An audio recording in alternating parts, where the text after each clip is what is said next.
Panginoon, salamat sa lakas na ibinibigay ninyo sa akin. Salamat sa pagpapala. Salamat sa lagi kang nakahanda na ako'y tulungan palagi. Alam kong lagi kang nakasuporta sa akin. Kahit ang nasa harapan ko ngayon, ang mga nangyayari ngayon, ang mga problemang nasa buhay ko ngayon ay hindi ko maintindihan. Kahit na ang tingin ko sa sitwasyon ko ngayon ay napakagulo. Sa iyo pa rin ako aasa, sa iyo pa rin ako kakapit because you said in your word that you will always be there for me with a helping hand. As a father to me, I thank you, Lord.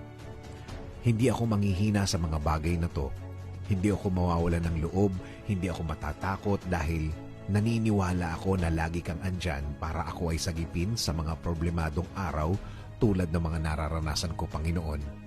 Alam ko, Lord, things will never be the same, na ang lahat ng ito'y magbabago, na ang lahat ng ito'y mabibigyan mo ng sagot, na ang lahat ng ito'y nasa harap ko lang na ikaw ay nagbibigay ng iyong blessings behind the scene. Dahil alam ko, Lord, na ako'y bahagi ng iyong plano. Plano para ako'y mapunta sa mabuti. Plano para mas mapaganda ang kinalalagyan ko. Plano para hindi ako masaktan. At plano na ikagaganda ng aking buhay, Panginoon.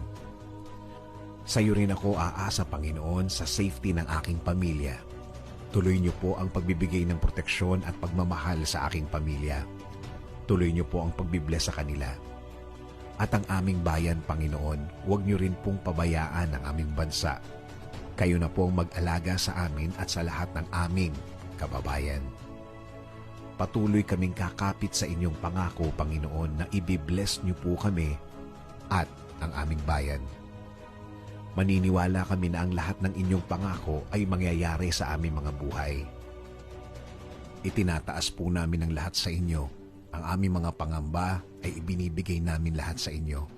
Panginoon, palitan niyo po ito ng kapayapaan at maraming pagpapala sa aming mga buhay.